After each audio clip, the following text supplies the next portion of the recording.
मध्य प्रदेश की सियासत में इन दोनों पुराने और नए भाजपाई अपने सियासी भविष्य को लेकर खासे परेशान हैं, चिंतित हैं। किसी को कुछ समझ नहीं आ रहा है कि आगे क्या होगा। एक तरफ आयातित यानी इंपोर्टेड नेताओं को, इंपोर्ट किए हुए नेताओं को बीजेपी में पद और प्रतिष्ठा दोनों मिल रही है।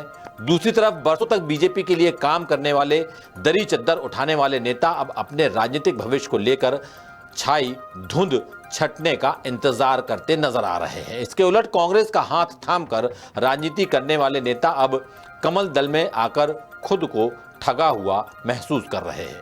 सबसे ज्यादा सियासी बवाल बुंदेलखंड में मचा है। फिर नंबर आता है महाकौशल का। 10 सूत्रों ने सूबे में आए हुए आयातित बनाम खांटी नेताओं की पड़ताल की तो कई दिलचस्प बातें सामने आई। देखिए हमारी ये खास रिपोर्ट। सबसे पहले बुंदेलखंड अंचल के मुख्यालय सागर की बात करते हैं, जहां दिलचस्प तस्वीर नजर आ रही है। विधानसभा चुनाव के बाद यहां पुराने भाजपाई मानो हाशिए पर चले गए हैं। कांग्रेस छोड़कर बीजेपी का दामन थामने वाले गोविंद सिंह राजपूत मोहन सरकार में इस इलाके का प्रतिनिधित्व कर रहे हैं। उनके भाई हीरा सिंह राजपूत सागर जिला पंचायत अध्यक्ष हैं। महापौर का पद संभाल रही हैं संगीता तिवारी, जिनके पति सुशील तिवारी कांग्रेस नेता रहे हैं, जो 2 बार कांग्रेस के टिकट पर चुनाव भी लड़े लेकिन हार नसीब हुई। इसके उलट 5 दशक से बीजेपी में सक्रिय और 18 साल मंत्री रहे गोपाल भार्गव बेहद निराश नजर आ रहे हैं। बीते दिनों उनके 2 सोशल मीडिया पोस्ट खासे चर्चा में रहे। पहला, जब वो सागर में रीजनल इंडस्ट्री कॉन्क्लेव हुई तो कार्यक्रम के बीच से ही चले गए, जबकि मंच से डॉक्टर मोहन यादव उनका नाम पुकारते रहे। अभी 2 दिन पहले ही भार्गव ने रेप के बढ़ते मामलों पर अप्रत्यक्ष रूप से सरकार को घेरने की कोशिश की है। उन्होंने एक तस्वीर पोस्ट कर लिखा कि वर्तमान परिदृश्य में क्या हम रावण दहन के अधिकारी हैं। दूसरी तरफ कद्दावर नेता भूपेंद्र सिंह ने पिछले दिनों जब मीडिया में कुछ खबरें आई तो फेसबुक पर इसकी सफाई दी थी। उन्होंने फेसबुक पर लिखा था कि 45 साल से राजनीति में होने और विपरीत समय में प्रताड़ना सहने के बावजूद उनके पूरे परिवार के एक भी सदस्य ने कुर्सी के मोह में बीजेपी के अलावा किसी और पार्टी या विचारधारा को अपने जीवन में स्थान नहीं दिया। किसी सदस्य ने कांग्रेस में जाने का कभी विचार नहीं किया। संघ और बीजेपी के प्रति यही वैचारिक दृढ़ता और अनुशासन आज उनकी सर्वश्रेष्ठ पूंजी है। दूसरी तरफ उनके समर्थक खुरई को जिला बनाने के लिए अभियान छेड़े हुए हैं। यहाँ ये बताना जरूरी है कि सागर में मंत्री गोविंद सिंह राजपूत और भूपेंद्र सिंह के बीच भी सियासी अनबन बरसों से चली आ रही है। सूत्र बताते हैं कि सागर विधायक शैलेंद्र जैन और महापौर संगीता तिवारी के बीच भी बोलचाल बंद है। नगर निगम पार्षदों ने बीते दिनों मेयर संगीता तिवारी के खिलाफ मोर्चा खोल दिया था, जिसकी अगुवाई विधायक शैलेंद्र ने ही की थी।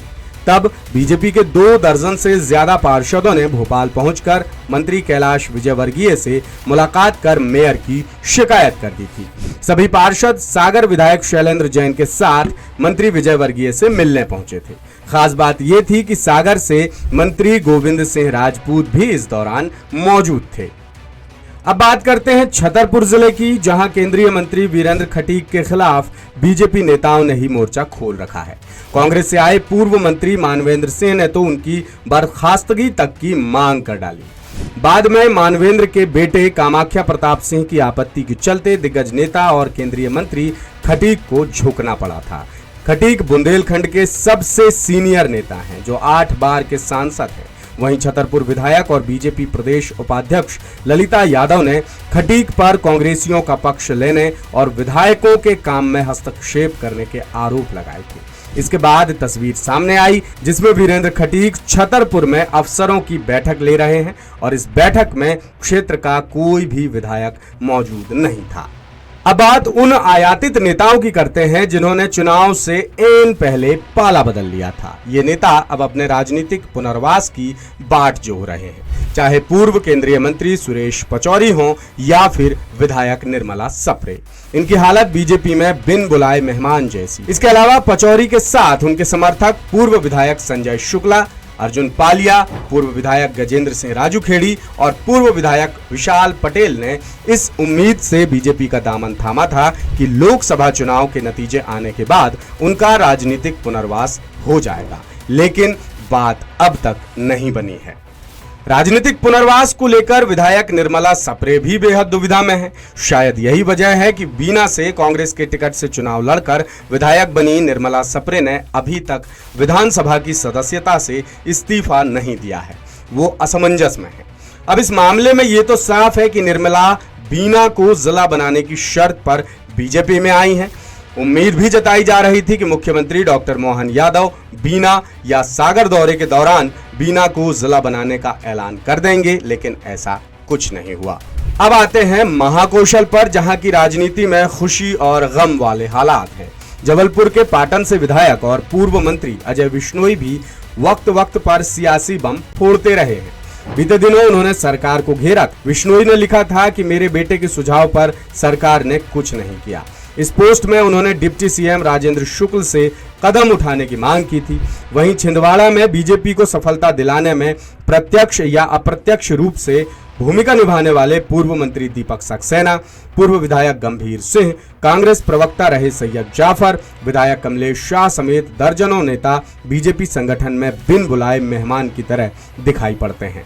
अमरवाड़ा से विधायक कमलेश शाह को उम्मीद थी कि रामनिवास रावत की तरह उन्हें भी मंत्रिमंडल में जगह मिलेगी, मगर ऐसा नहीं हुआ। ऐसे ही महाकौशल से कांग्रेस छोड़कर बीजेपी में आने वाले नेताओं में पूर्व विधायक नीलेश अवस्थी, पूर्व महाधिवक्ता शशांक शेखर राजनीति की मुख्य धारा से ओझल हो गए हैं।